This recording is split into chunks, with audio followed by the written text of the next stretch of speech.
Fabric है, इन्होंने purchase करी एक टेक्सटाइल मशीन, एक मशीन परचेज करी गई है और 1 अप्रैल 2011 में ली है 1 लाख रुपए की। 1 जुलाई 2012 के अंदर एक मशीन उन्होंने और ले ली है जिसकी कीमत है 2.5 लाख रुपए की, जो परचेज करी है। मशीन जो परचेज करी गई थी 1 अप्रैल 2011 के अंदर, उसे क्या कर दिया गया, सोल्ड कर दिया 64,000 की। और कौन सी डेट में बेचा, अक्टूबर 2001 में। कंपनी चाहती है आप डेप्रिसिएशन लगाएं 10% से, बार बार डेप्रिसिएशन 10% आ रहा है, ऐसा नहीं है कि बार बार डेप्रिसिएशन 10% आता है, डेप्रिसिएशन कुछ भी हो सकता है, 5, 10, 12, 18, 16, यहाँ तो 10 इसलिए बार बार लिया जा रहा ताकि कैलकुलेशन इजीली हो जाए। आप इसी क्वेश्चन को दूसरे परसेंटेज से भी कर सकते हैं, अलग अलग परसेंटेजों में भी क्वेश्चन आ सकते हैं। मेथड स्ट्रेट लाइन मेथड है, यानी कि आपका फिक्स इंस्टॉलमेंट मेथड से करना है। दूसरी चीज आपको देखना, प्रिपेयर करना है तो मशीन अकाउंट, कौन सा अकाउंट बना रहे हैं आप, मशीन अकाउंट। दूसरा एक्लूमेटेड डेप्रिसिएशन, आप कह सकते हैं प्रोविजन फॉर डेप्रिसिएशन या एक्लूमेटेड डेप्रिसिएशन अकाउंट। और तीसरा अकाउंट जो होगा वो मशीन डिस्पोजल अकाउंट आप बनाएंगे, मशीन डिस्पोजल। अब यहां आपके 3 अकाउंट बनेंगे, पहला अकाउंट ये, दूसरा अकाउंट ये और तीसरा अकाउंट ये।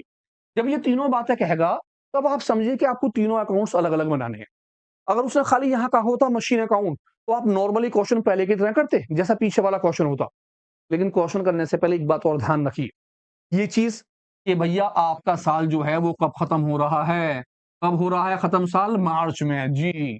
पीछे वाला दिसंबर में था, तो क्वेश्चन करने से पहले ध्यान रखिए दिसंबर में तो एंड नहीं हो रहा, कभी आप मार्च में लग जाए, मार्च में लग जाए, मार्च में लग जाए और निकले वो दिसंबर में 0 हो जाए।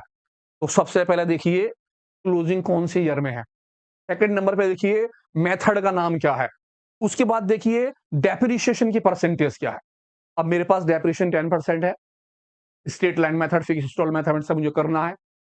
देन 31 मार्च में साल खत्म हो रहा है, अब मुझे 3 अकाउंट्स बनाने हैं।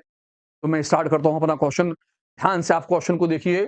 मेरा पहला वाला जो अकाउंट्स है, उस अकाउंट्स का नाम हो गया मशीन अकाउंट। मशीन अकाउंट में खाली मैं मशीन मशीन की चीजें लिखूंगा। मशीन कब परचेज करी गई, मैंने सबसे पहले 1 अप्रैल 2011 के अंदर मशीन ली है 1 लाख रुपए की, तो मैंने यहां लिखा 1 अप्रैल 2011 और लिखा टू बैंक, और टू बैंक के नाम से मैंने लिख दिया फर्स्ट। मेरी मशीन की वैल्यू आ गई 1 लाख रुपए। अब ये जो मेरा साल खत्म होगा वो खत्म होगा 31 मार्च 2012 के अंदर। मैंने देखा मेरी सेकंड मशीन जो है वो है जुलाई 2012, इस साल में तो नहीं आ रही क्योंकि मार्च के बाद आएगा जुलाई। मैंने इसे क्लोज कर दिया, बंद बिल्कुल। क्लोज करने पर आप क्या करेंगे, खाली इसके आंसर को नीचे रख लेंगे, 1 लाख रुपए आपने नीचे रख दिए।